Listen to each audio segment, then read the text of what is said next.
Welcome to Nameset tutorial. This is Prashant Kumar. सो ये third part है हमारा परमुटेशन एंड कॉम्बिनेशन का. फर्स्ट पार्ट और सेकंड पार्ट जिसमें मैंने इंट्रोडक्शन दिया था और हम लोगों ने फंडामेंटल प्रिंसिपल ऑफ काउंटिंग पे कुछ क्वेश्चंस किए थे. ठीक है, ये थर्ड पार्ट है. इसमें मैं मेनली मैं ट्राई करूँगा कि मैं जितने भी क्वेश्चंस हैं मतलब परमुटेशन पे के और फॉर्मूला और क्वेश्चन वो डील कर सकें. ये वीडियो शायद थोड़ा लंबा हो तो इसलिए प्लीज़ आप पेशेंस रखना यार. बहुत मज़ा आने वाला है. परमुटेशन कॉम्बिनेशन जो एक्चुअल परमुटेशन कॉम्बिनेशन है वो स्टार्ट होने वाला है. ठीक है, तो फोकस करना. ठीक है, चलो मैं स्टार्ट करता हूँ. तो आज परमुटेशन ही मेनली फोकस करूँगा मैं, परमुटेशन कंप्लीट करने का. ठीक है, कॉम्बिनेशन में मैं अगले वीडियो में कर दूँगा. तो चलो सबसे पहले परमुटेशन स्टार्ट करने से पहले हम लोग को एक बिल्कुल न्यू चीज़ जानने का ज़रूरत है, वो है फैक्टोरियल. जो मैथ्स बैकग्राउंड के उन्हें तो पता होगा बिल्कुल अच्छे से फैक्टोरियल क्या है. जिन्हें नहीं पता मैं उन्हें बता दूँ फैक्टोरियल क्या होता है.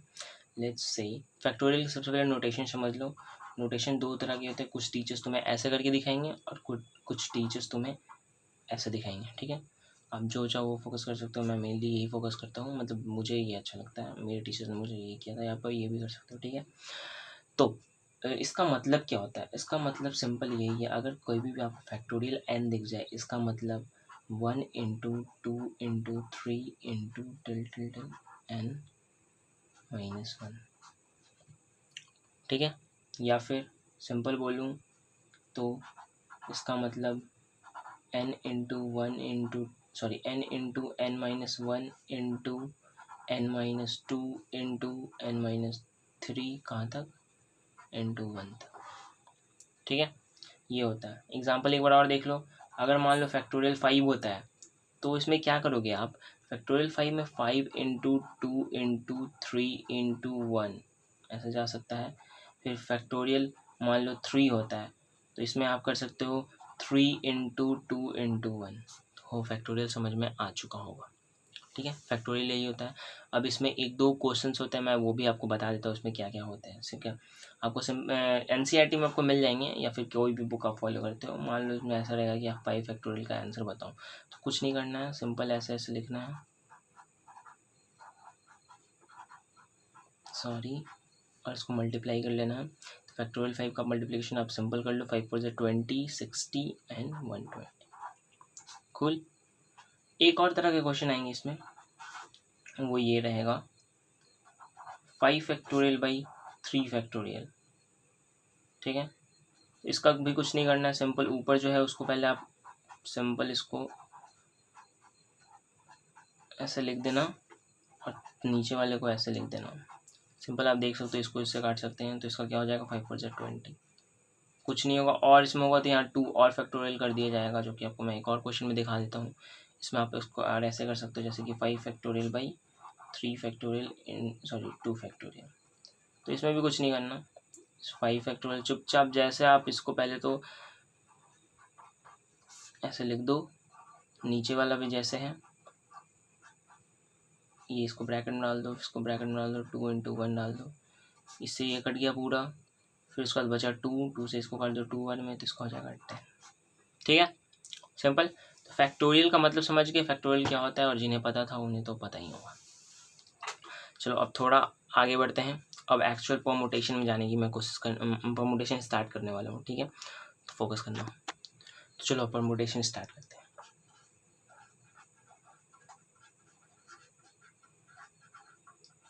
जिन्होंने फर्स्ट वीडियो देखा होगा उन्हें तो अच्छे से पता है परमुटेशन का एग्जैक्ट मीनिंग हमें क्या लेना है. ठीक है, अगर आपने नहीं देखा तो मैं आई बटन पे डाल दूंगा, आप वहाँ देख सकते हो, वहाँ जाके देख सकते हो. ठीक है, परमुटेशन का मतलब सिंपल अरेंजमेंट्स बताया था मैंने.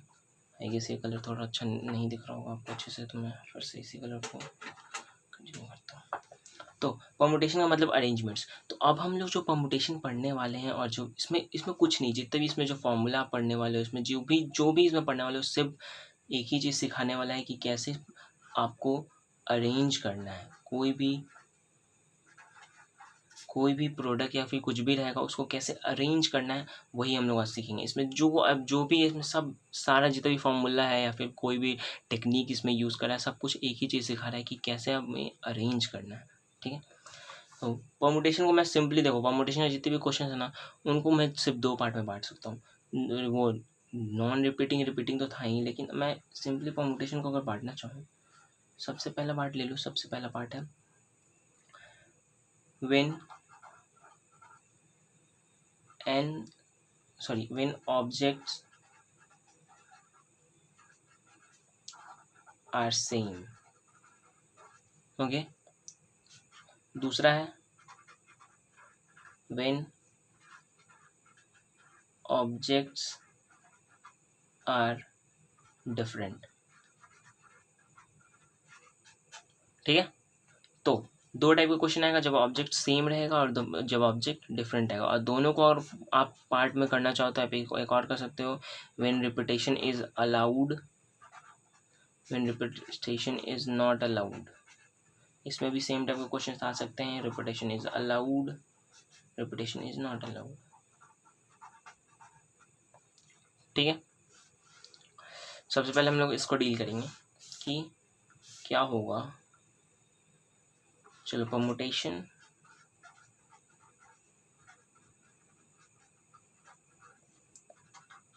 when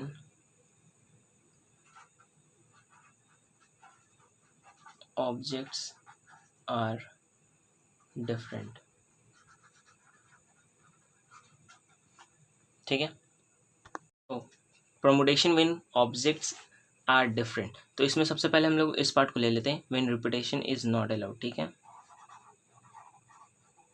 when repetition is not allowed. ठीक है, जब रिपीटेशन अलाउड नहीं होगा तब कैसे परमुटेशन बनाएंगे। सपोज करो एक nth ऑब्जेक्ट है, ठीक है, n ऑब्जेक्ट है जिसमें से मुझे r ऑब्जेक्ट्स को अरेंज करना है। क्या करना है, n ऑब्जेक्ट है जिसमें से मुझे r ऑब्जेक्ट को अरेंज करना है, और ये जो n ऑब्जेक्ट है सारे डिफरेंट हैं, मतलब कोई किसी से सेम नहीं है। तो उसका परमुटेशन, उसको अरेंज कितने सारे वेज होंगे, मतलब कितने सारे परमुटेशन होंगे जिसमें अरेंज कर सके।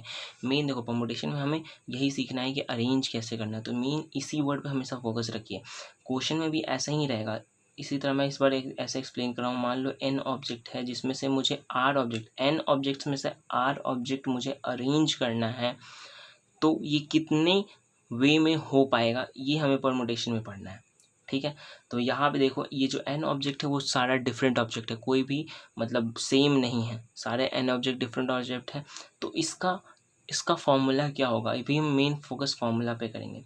तो when there is n object and we have to choose r object and arrange this r object, then formula will be npr। ठीक है, इसको मैं और अच्छे से बोलूँ, मतलब कि n factorial divided by n minus r factorial, ये फॉर्मूला है। ठीक है, एक तरह का थ्योरम भी ले सकते हो। मान लो जैसे कि एनसीईआरटी में लिखा है, थ्योरम 1 ले लो आप। ठीक है, इसमें लिख लो जैसे कि द नंबर ऑफ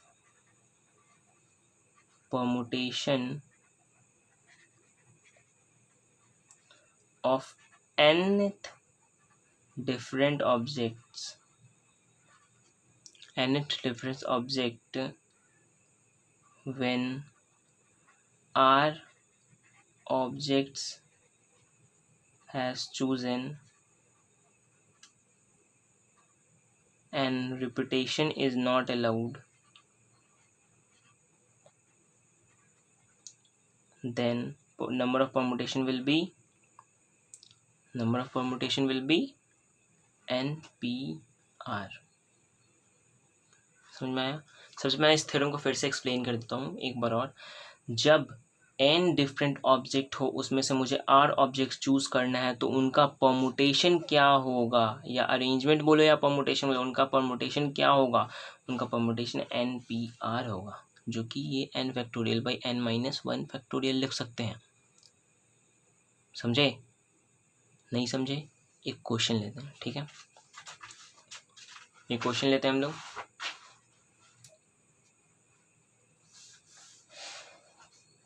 सपोज करो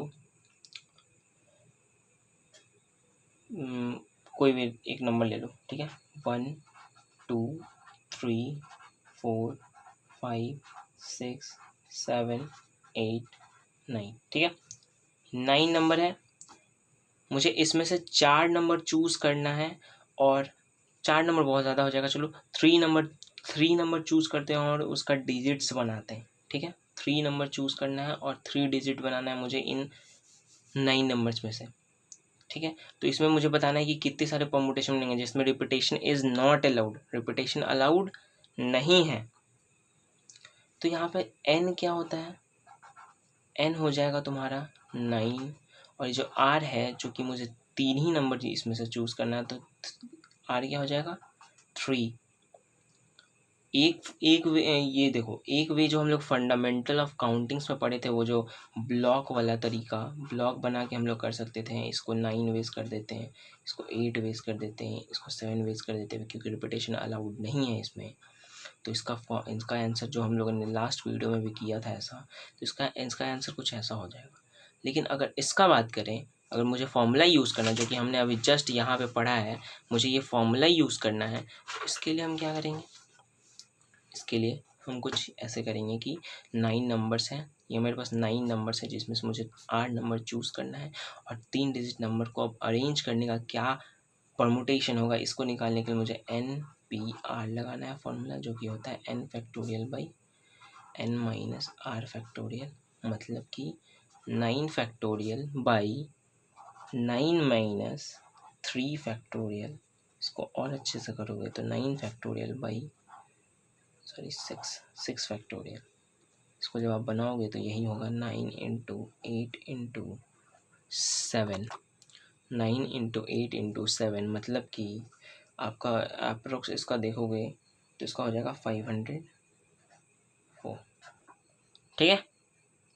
तो एक तरह का ये एग्जाम्पल हुआ। यहाँ पे फिर से देख लो, थ्योरम 1 में क्या बोला गया था, थ्योरम 1 में बोला गया था कि n डिफरेंट ऑब्जेक्ट्स होने चाहिए, और जिसमें से r ऑब्जेक्ट्स मुझे चूज़ करना है, तो और जब रिपीटेशन अलाउड नहीं होगा तो इसका क्या परमुटेशन होगा ये बताना होगा, ठीक है। अब इसी का सेकंड पार्ट में जाते हैं जिसमें रिपीटेशन इज अलाउड, ठीक है, repetition allowed, permutation of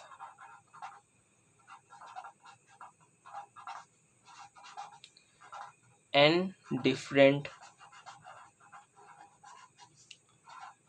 objects when r objects has chosen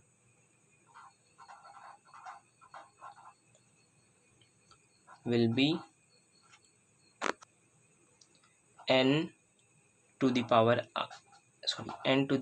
r। Okay, समझ में आ रहा है? मतलब कि फिर से मैं एक बार बता रहा हूँ, जब मान लो n ऑब्जेक्ट्स होगा, उसमें से r ऑब्जेक्ट मुझे चूज़ करना है, और इसमें रिपीटेशन इज़ अलाउड, क्या है, repetition is allowed, repetition allowed है, तो इसका जो परमुटेशन होगा, नंबर ऑफ परमुटेशन होगा, वो n to the power r होगा। ठीक इसी एग्जाम्पल को लेते हैं, यहाँ जो हम लोगों ने एग्जाम्पल लिया था, इसमें से फिर से मान लो हमारे पास n क्या है 3 है, r क्या है, सॉरी n क्या है 9 है, r क्या है 3 है, लेकिन यहाँ पे रिपीटेशन अलाउड है। अगर मैं फिर से वही मैं फंडामेंटल ब्लॉक वाला वे में जाता हूँ, तो देख लो यहाँ पे क्या होगा, इसको 9 वेज में फिलअप कर सकते हैं, इसको भी 9 वेज में फिलअप कर सकते हैं, इसको भी 9 वेज में फिलअप कर सकते हैं, बट मुझे यहाँ पे फंडामेंटल्स वाला ब्लॉक प्रोसेस नहीं यूज़ करना है, मुझे क्या यूज़ करना है, इस फॉर्मूला को यूज़ करना है, ठीक है। तो इस फॉर्मूला को यूज़ करके बनाते हैं, फिर से क्या है, n is 9, r is 3, repetition is allowed है, तो मेरे पास क्या हो जाना चाहिए 9 टू द पावर 3, जो कि हुआ 9 इंटू 9 इंटू 9, जो कि हो जाएगा लगभग मुझे 9 9 जा हो गया, तो 9 और 8 9 जा, सॉरी 8 7, ठीक है। अप्रोक्स यही आंसर होगा, अप्रोक्स का एग्जैक्टली यही आंसर होगा, समझ में आया? तो रिपीटेशन जब अलाउड होगा तो क्या फॉर्मूला हो रहा है ये, और रिपीटेशन जब अलाउड नहीं होगा तो क्या फॉर्मूला होगा ये। आप नोट कर लेना अच्छे से, फॉर्मूला याद रखना, और एक अच्छे से साइड में लिख लेना, when repetition is allowed and when repetition is not allowed. और यहाँ पे ऑब्जेक्ट्स क्या है, सारे ऑब्जेक्ट्स डिफरेंट हैं, दो चीज़ याद रखना, ऑब्जेक्ट्स डिफरेंट हैं, उसमें रिपीटेशन अलाउड है, रिपीटेशन नॉट अलाउड है। समझ रहे हो? ज़्यादा टेंशन लेने वाली बात नहीं है, बहुत ही सिंपल है, फॉर्मूला बेस्ड क्वेश्चन है। हम लोगों ने ये सब पहले भी किया था, लेकिन ये ब्लॉक प्रोसेस था और इसमें थोड़ा सा हमें लॉजिकल प्रोसेस अपनाना पड़ता था कि लॉजिकल क्या है। इसमें हम लोग देखते थे कि यहाँ रिपीटेशन अलाउड है तो 9 वेज रहेगा, फिर एक को कम हो गया तो 8 हो गया, फिर एक कम हो गया तो 7 हो गया। यहाँ पे इसमें रिपीटेशन अलाउड है तो 9 है, फिर मेरे पास 9 ही है, फिर मेरे पास 9, तो यहाँ पे लॉजिक अप्लाई करते थे और यहाँ पे सिंपल फॉर्मूला अप्लाई करते। तो आप ऐसे भी बना सकते हो, आप ये फॉर्मूला यूज़ करके भी बना सकते हो। तो मैं फिर से एक बार साइड में लिख देता हूँ ताकि आप लिख सको। When nth objects are different, सबसे पहला repetition not allowed. Repetition not allowed में क्या फॉर्मूला यूज़ करना है, सॉरी, NPR, जो कि क्या होता है n factorial by n minus r factorial. ठीक है। When repetition is allowed, repetition allowed होगा तो क्या आप फॉर्मूला यूज़ करोगे, n to the power r। आप यहाँ पे कॉलम बना के कहीं भी अपने कॉपी में ये फॉर्मूला लिख लेना।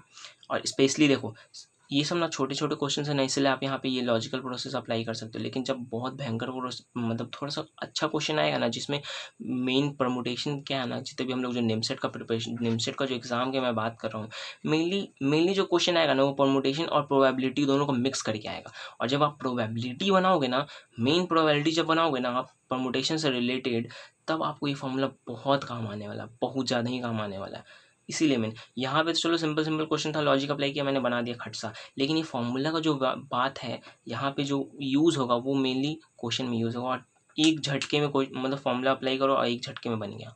इतना लॉजिक प्रोसेस आपको अब नहीं लगाना पड़ेगा कि लॉजिक क्या है, इसमें क्या होगा, इसमें क्या होगा, इसमें क्या होगा, जो कि हम लोग ब्लॉक में लगाते थे। ठीक है, चलो थोड़ा आगे बढ़ते हैं अब। व्हेन ऑब्जेक्ट्स आर सेम, तब क्या होगा। व्हेन ऑब्जेक्ट्स आर सेम, तो इसका एक अच्छा सा एग्जाम्पल होगा वर्ड्स में ही। ठीक है, एग्जाम्पल ले लो मीटर। ठीक है, मेरे पास ये कितने सारे लेटर्स हैं, 1 2 3 4 5, मेरे पास 5 लेटर है। ठीक है, अब ध्यान से देखना, मैं 5 लेटर्स का यूज़ करके, अब मुझे सिंपल सा क्वेश्चन है कि इस 5 लेटर का यूज़ करके आपको नंबर्स ऑफ वर्ड फाइंड करना है, जिसका मीनिंग से कोई मतलब नहीं है, बट आपको वो कितने सारे वर्ड्स फाइंड होंगे ये फाइंड करना है। ठीक है, और यहाँ पे एक चीज़ और देख लेना, यहाँ पे देखो 2 लेटर सेम है। आज तक हम लोगों ने जो भी क्वेश्चन बनाया, जैसे कि मान लो जो रोज़ वाला क्वेश्चन था, इसमें लेटर डिफरेंट था। फिर आप स्टार्ट ले लो, सॉरी इसमें भी सेम ही है, 2 लेटर सेम है। तो इसमें जितने भी आपने क्वेश्चन अभी तक जो एक्सरसाइज 1 में या फिर स्टार्टिंग में जो हम लोगों ने वीडियोज़ में पढ़ा है, उसमें लेटर सेम नहीं होते थे। यानी कि यहाँ पे ऑब्जेक्ट जो, ये जो मैं लेटर की बात कर रहा हूँ, यहाँ पे ऑब्जेक्ट ही हुआ है। ठीक है, तो व्हेन ऑब्जेक्ट्स आर सेम, तो ये इसमें देखो यहाँ 2 ई है। ठीक है, सिंपल प्रोसेस। चलो पहले लॉजिकल वाला देखते हैं, उसके बाद फॉर्मूला देखेंगे। ठीक है, जो हम लोगों ने फॉर्मूला भी जस्ट पढ़ा है। कितने सारे लेटर्स हैं, 5 लेटर्स हैं मेरे पास। ठीक है, इसको फिलअप करने का कितने वेज हो गए, इसमें रिपीटेशन अलाउड है। ठीक है, इसको फिलअप करने का कितने वेज हो गए, 5, इसको भी 5, इसको भी 5, इसको भी 5, इसको भी 5। ठीक है, तो मुझे इसमें कोई प्रॉब्लम नहीं है, रिपीटेशन अलाउड है, तो इसका 5 टू द पावर 5 हो जाएगा परमुटेशन। लेकिन जब रिपीटेशन अलाउड नहीं है, रिपीटेशन अलाउड नहीं है, तब क्या करोगे आप, तो आप बोलोगे सर यहाँ पे मैं 5 लिखता हूँ, यहाँ पे मैं 4 लिखता हूँ, यहाँ पे मैं 3 लिखता हूँ, यहाँ पे मैं 2 लिखता हूँ, यहाँ पे 1 लिखता हूँ। सिंपल बन गया परमुटेशन। ठीक है, मेरा बन गया, सिंपल है, बहुत सिंपल है।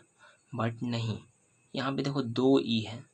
जब रिपीटेशन अलाउड नहीं है तो आप इन दोनों ई को मतलब कैसे आप यूज़ कर पाओगे इन दोनों ई को। एग्जाम्पल देता हूँ, देखो सपोज आपने एक वर्ड बनाया, सबसे पहले समझ लो ना, ये जो मीटर है ना, ये मीटर E1 में, ये आपका E1 है और ये E2 है, ये R है। ठीक है, यहाँ पे मुझे एक परमुटेशन बनाना है, तो सपोज करो मैंने सबसे पहले ये इसके बाद वाला लेटर ले लिया, E1 T E2 R M। ठीक है, एक ये लेटर है, दूसरा लेटर ले लो फिर से, E2 T E1 R M। ठीक है, तो यहाँ पे देखो एक्चुअल में ये जो E1 है और E2 है और यहाँ पे E2 है और E1 है, तो हमने जब मान लिया तब तो मुझे डिफरेंट लग रहा है, लेकिन एक्चुअल में जब आप लिखोगे तो ये ETERM है और ये भी ETERM है। यहाँ पे मुझे दो वर्ड्स बन रहे हैं, यानी जो हमने यहाँ पे जो परमुटेशन यहाँ पे लगाया है इसमें भी रिपीट हो गया है, बट रिपीटेशन तो अलाउड था ही नहीं। समझ रहे हो ना, रिपीटेशन तो अलाउड था ही नहीं, तो फिर मैं ये कैसे कर सकता हूँ। यहाँ पे दो वर्ड्स बन रहे हैं और ऐसे पता नहीं कितने सारे वर्ड्स बन रहे होंगे, तो यहाँ पे मुझे इसको एक्सक्लूड करना पड़ेगा, इनमें से एक को एक्सक्लूड करना पड़ेगा, मुझे एक को काटना पड़ेगा। तो इसका क्या प्रोसेस है, इसका कुछ नहीं है, सिंपल है, बहुत ही सिंपल है। बस आप इस चीज़ को समझ गए ना, इस चीज़ को समझना बहुत ज़रूरी है कि सर यहाँ पे मैं ऐसे बना रहा हूँ तो इसमें प्रॉब्लम क्या है। इसमें प्रॉब्लम यही है कि जब आपने ये जो परमुटेशन निकाला है जिसका वैल्यू आप लगभग बोल रहे हो 120, इस 120 वर्ड्स में पता नहीं ऐसे कितने सारे वर्ड्स हैं, पता नहीं ऐसे कितने सारे वर्ड्स हैं जो रिपीट हो रहे हैं, बट मुझे क्वेश्चन में लिखा है रिपीटेशन अलाउड नहीं है, तो इनमें से एक वर्ड्स को तो एक्सक्लूड होना पड़ेगा ना, उनको तो हटाना पड़ेगा ना। तो एक प्रोसेस है कि आप मैनुअली लिख लो पूरे वर्ड्स 120 वर्ड, उसमें से एक ही काट दो, बट इतना हमारे पास टाइम नहीं है और इतना हमारे पास दिमाग भी नहीं है एक्चुअली। सिंपल फॉर्मूला यूज़ करना है, बनाते जाना है। जब ऐसा क्वेश्चन होगा तो क्या करेंगे, चलो अब फॉर्मूला पे आते हैं। जो हमने यहाँ पे एक फॉर्मूला पढ़ा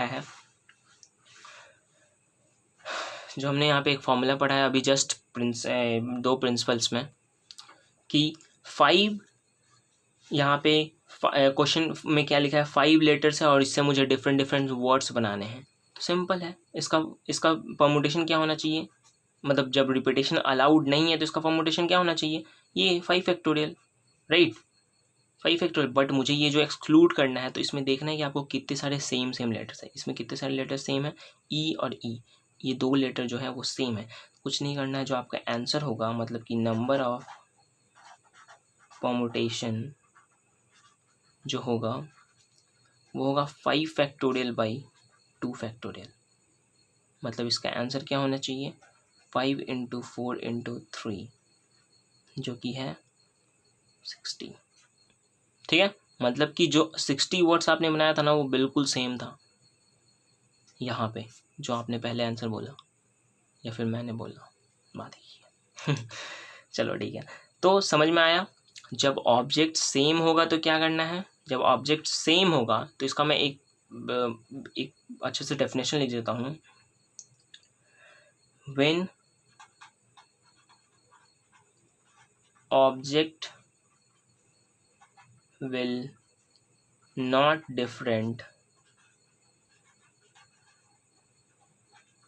the number of permutation will be n factorial by, यहाँ पे जो भी सेम वाले फैक्टोरियल्स, सेम वाले जो ऑब्जेक्ट्स होने हैं ना, same objects, number of same objects, ठीक है, नंबर ऑफ सेम ऑब्जेक्ट्स को मैं ऐसे लिख देता हूँ यहाँ पे, नंबर ऑफ सेम ऑब्जेक्ट्स, ठीक है, नंबर ऑफ सेम ऑब्जेक्ट, देख लो और अच्छे से लिख देता हूँ, नंबर ऑफ सेम ऑब्जेक्ट, ये जो S1 में S फैक्टोरियल लिखा, सॉरी S फैक्टोरियल जो लिखा, ठीक है। तो यहाँ पे 3 परमुटेशन के 3 बहुत ही इंपॉर्टेंट चीज़ कंप्लीट होता है। एक बार मैं रिकैप करा रहा हूँ फिर से इस वीडियो में क्या क्या हुआ है।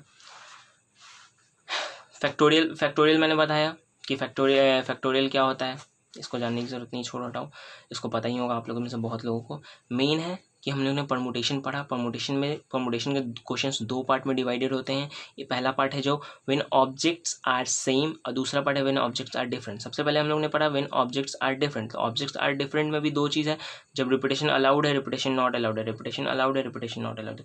ऑब्जेक्ट जब डिफरेंट होगा तो जब रिपीटेशन अलाउड नहीं है तब हमें ये फॉर्मूला यूज़ करना है, याद रखो, when object is different and repetition is not allowed, both, when object is different and repetition is not allowed, तब आपको कौन सा फॉर्मूला यूज करना है, ये फॉर्मूला यूज करना है। व्हेन ऑब्जेक्ट्स आर सेम, यानी कि when objects are same but repetition is allowed, I'm sorry, when objects are different and repetition is not allowed, when objects are different and when repetition is not allowed, तो आपको क्या formula use करना है, ये वाला जो कि मैंने यहाँ पे छोटा सा लिखवा दिया है, when objects are different and repetition is allowed, ये चीज़ पढ़ा। अब सबसे लास्ट में अभी जस्ट हम लोगों ने कंप्लीट किया when objects are same, उसमें जब रिपीटेशन अलाउड है तब तो मुझे कोई प्रॉब्लम नहीं, यहाँ पे आप ई कितनी बार भी लिख दो क्योंकि रिपीटेशन अलाउड है, इसीलिए यहाँ पे इसका फैक्टोरियल ये हो रहा है, ठीक है, सॉरी इसका परमुटेशन ये हो रहा है, फैक्टोरियल ये बोलना चाहिए, इसका परमुटेशन ये हो रहा है। बट यहाँ प्रॉब्लम कब आएगा, जब हमें रिपीटेशन अलाउड नहीं है, यानी कि मैं ई को एक ही बार लिख सकता हूँ, उससे ज़्यादा बार नहीं लिख सकता हूँ, तब हमें ये चीज़ करना है जो कि फॉर्मूला में मैंने यहाँ लिखा है, number of objects divided by same number of objects, जिसको आप एस फैक्टोरियल लिख सकते हो, एज आपके ऊपर है, आप कैसे भी नेम दे सकते हो, ठीक है। हमारा परमुटेशन का जो 3 थ्योरम है इस वीडियो में कंप्लीट हो चुका है। मैं चाहता तो था कि इसमें क्वेश्चन भी कर दूं, बट वीडियो बहुत ही लंबा हो जाएगा, बट मैं नेक्स्ट वीडियो में इन 3 थ्योरम से रिलेटेड जितने भी क्वेश्चन हैं और जितने भी टाइप के क्वेश्चन परमुटेशन में आएंगे ना, मैं उन सब टाइप का क्वेश्चन मैं एक्सप्लेन कर दूंगा और अच्छे से बना के बता भी दूंगा, ताकि आपको प्रॉब्लम ना हो।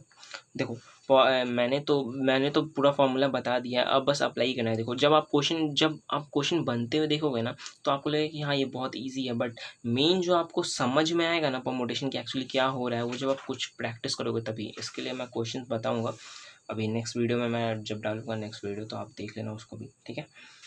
बाकी थैंक्स फॉर वॉचिंग।